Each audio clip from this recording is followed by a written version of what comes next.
Look at a kind of class picture. Can you pick out which ones will grow up to be school shooters? Almost 2/3 will be from two-parent homes. Nearly half of the kids will do well in school. 73% of them will never have been arrested before. And yet every child you see here will become a school shooter. In total, murdering 67 people. The child in this picture is Dylan Klebold. There is no way to continue telling this story without going back to another little face in that class picture, Eric Harris. He would become the other shooter at Columbine that day. April 20th, 1999. At 6 in the morning, Eric Harris and Dylan Klebold went bowling. They were just taking the bowling class for physical education credit. They didn't really care for the sport and mostly just fooled around. After bowling, they went to Columbine High School. They were both seniors there. They walked inside the school cafeteria with 2 duffel bags and put them under a table and returned to their car. And at 11:17 a.m., when the propane bombs they placed failed to explode, they entered the school armed to the teeth with a high-capacity pistol, 2 shotguns, and a rifle. And we witnessed them pulling out what we assumed to be paintball guns that later on turned out to be something completely different. Jocks, cheerleaders, and socias commanded the top, while goths, nerds, and outcasts rotted at the bottom. Eric and Dylan were the perfect example of the very bottom of the social ladder, and as a result were subject to harsh bullying by the jocks. In fact, Columbine was not intended as a shooting, but rather a mass bombing, and if Eric and Dylan had wired the 2 propane bombs in the cafeteria correctly, there would have been over 600 casualties. They also were able to easily get guns through friends and local gun shows, powerful weapons like the high-capacity Tech 9 and the Ruger Mini 14, and 2 other shotguns. They even bragged on their website that they would inflict the most deaths in U.S. history. Eric and Dylan wanted something far more than fame and attention, though. According to Dave Cullen, author of Comprehending Columbine, they wanted to create a nightmare to permanently align their names with infamy in front of the world. They felt trapped and vented on their websites, which were full of rants and attacks. The internet was in its infancy, so no one noticed.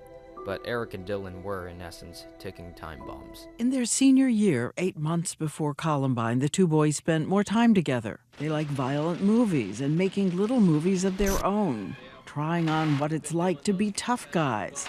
Eric is smooth. I think we might have to get some more weaponry. Dylan stumbles. It's a good thing we ordered those radioactive. The camera shuts down. Eric writes, "Everyone is always making fun of me because of how I look, how weak I am. Guns. I need guns."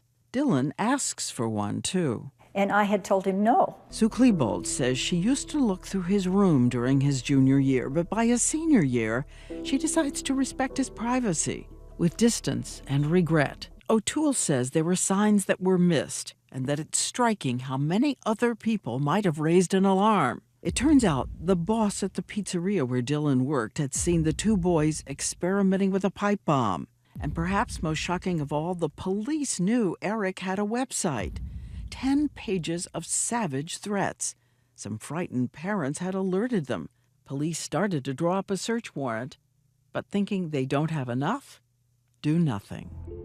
They weren't trying to punish the jocks. They were trying to terrorize the entire country on television.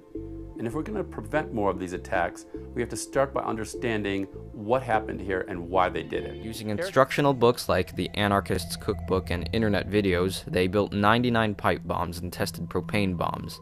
And speculation about a black-coated mafia and its supposed grievances ran wild. A gang that apparently hated athletes. It was all because people were mean to him last year. The Trenchcoat Mafia is more than just black clothes. These boys were dangerously strange.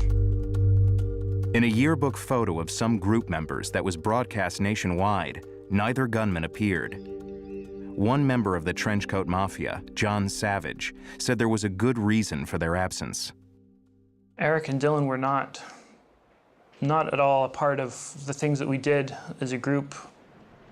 They didn't hang out with us. They weren't Trenchcoat Mafia at all. And he says the media's description of him and his friends had little basis in fact. The Trenchcoat Mafia was like, we were video game nerds. We sit around the table and, play Dungeons and Dragons, which is just about the least dangerous thing you could do. Round and round feedback chamber. So when a kid goes on TV and says, oh yeah, they were outcasts, another kid who doesn't really know the killers well or at all thinks, oh, they're outcasts. Oh, I didn't realize that. Then when he's interviewed, he says they're outcasts. So you're contaminating the witness pool like that. How much more indiscriminate can you get? 2 big bombs to kill everyone who happens to be in that part of the building at the start of a lunch. Cullen describes the killer's motives as a cocktail of malice, self-loathing, and a craving for fame. Over time, they became something like a 2-man cult, bent on making their mark on the world in one final act. It was a murder-suicide for both of them. For Eric, it was primarily a murder. For Dylan, it was primarily suicide.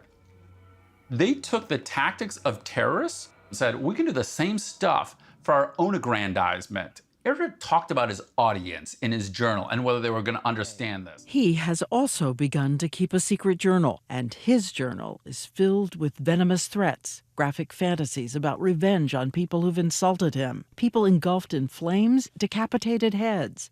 According to O'Toole, Eric's sadistic, cruel ramblings signal a personality disorder, a psychopathic brain. These are people without a conscience. These are people without empathy, without guilt. Eric liked to draw weapons. He drew swastikas. He wrote about the Nazis. Dylan drew hearts. Dylan wrote about his search for true love. Eric, when he does refer to girls, is his fantasies of raping them. Lots of kids are angry and feel disaffected, but they don't go blow their classmates away. So why did Eric and Dylan do just that? Some believe it was because they were psychotic. In fact, Eric did have a history of mental illness. Dylan, on the other hand, did not. There's a psychiatric syndrome called folie à deux, French for madness shared by two, which may explain how Eric's delusions may have passed over to Dylan and strengthened both their resolves.